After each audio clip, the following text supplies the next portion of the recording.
আসসালামু আলাইকুম। কেমন আছেন সবাই? আমার মেয়ের বাবার একটু ইচ্ছা পূরণ হলো। তা হচ্ছে সর্ষে বুনতে চেয়েছিল।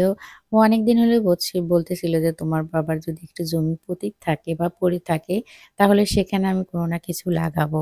আলু হোক, সর্ষে হোক, যেকোনো কিছু হোক না কেন?" তো এবার সর্ষে বুনতে চাচ্ছিলাম। কিন্তু সর্ষে বোনার আগে এই জমিটাতে আগে ছিল পোলার ধান। আমার বাবা একটু পরেই কাটে পোলার ধান। হয়তোবা আপনি এটা জানেন কিনা জানি না। যেটাকে বলে থাকি সুগন্ধি চাল। তো আমার বাবাকে বলার পরে যেই দিন আমি বলেছি ঠিক সেই দিনই বিকেলে আমার বাবা সেই সুগন্ধি ধানটা কেটে ফেলেছে। কেটে ফেলার পর সে নাড়াটা ছিল নাড়াটাও কেটে ফেলে দিয়েছে। বারবার করে বলতেছিল যে, একটু দেরি হয়ে গেছে। দেরি হলে সমস্যা নাই তাহলে নোংরাটা বোনা যায়।" তো অনেক খোঁজাখুঁজির পরে কোনো রকম ট্রাক্টর বা ট্রলি আসতেছিল না জমিতে চাষ করার জন্য।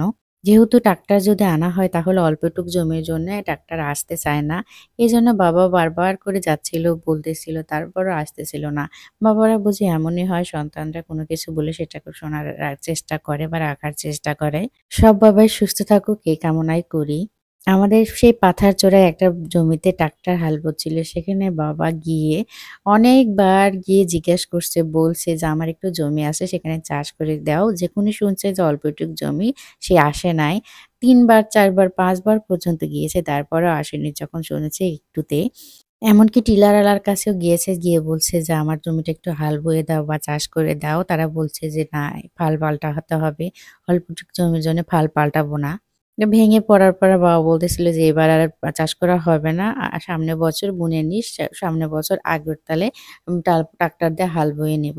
তারপরে একটা ট্রাক্টরের আমরা সন্ধান পাই। সেখানে আমরা ফোন দেই। ফোন দেওয়ার পরে সেদিন আর আসে না। পরের দিন সকালে আসে। তারপর মেয়ের বাবা বলে যে, "ট্রাক্টরওয়ালা যদি দরকার হয় একটু টাকা বেশি দিয়ে তারপরেও তোমরা জমিটা চাষ করে নাও।" যেহেতু মেয়ের বাবা একটু উদ্যোগ নিয়েছে যে হাল ববে বা চাষ করবে তাহলে এটা করেই ছাড়বে। আমি সকাল, সকাল উঠে যাই সেই ট্রাক্টরের জন্য অপেক্ষা করতেছিলাম। অপেক্ষা করতে, করতে দেখি ট্রাক্টর চলে আসছে। এ সময় আমার বাবা খেতে বসছে।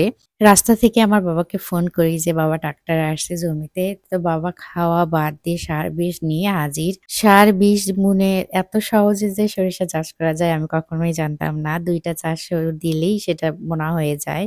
সার, বিষ সবকিছু বাবা আগেই কিনে রেখে দিয়েছিল এবং সরিষার বীজ থেকে শুরু করে ভিটামিন সবকিছু।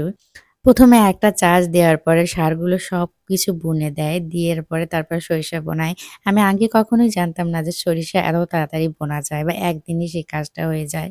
আমি বাবাকে বলতেছিলাম যে, "সরিষা বোনা এত সহজ?" বলতেছিল যে, "না ২ টা চাষ করতে হয়। একটা চাষ করে একটু শুকাতে হয়। যেহেতু ট্রাক্টর আর আসবে না একদিনেই সেজন্য বুনতে হবে। একদিন বুনলে সমস্যা হয় না। কিন্তু মাটিটা একটু শুকনা থাকলে ভালো হয়।" তো কি করার? কিচ্ছু করার নাই। আমরা এভাবেই বুনে নিলাম। অবশ্যই দোয়া করবেন আমার সরিষা যেন ভালো হয়।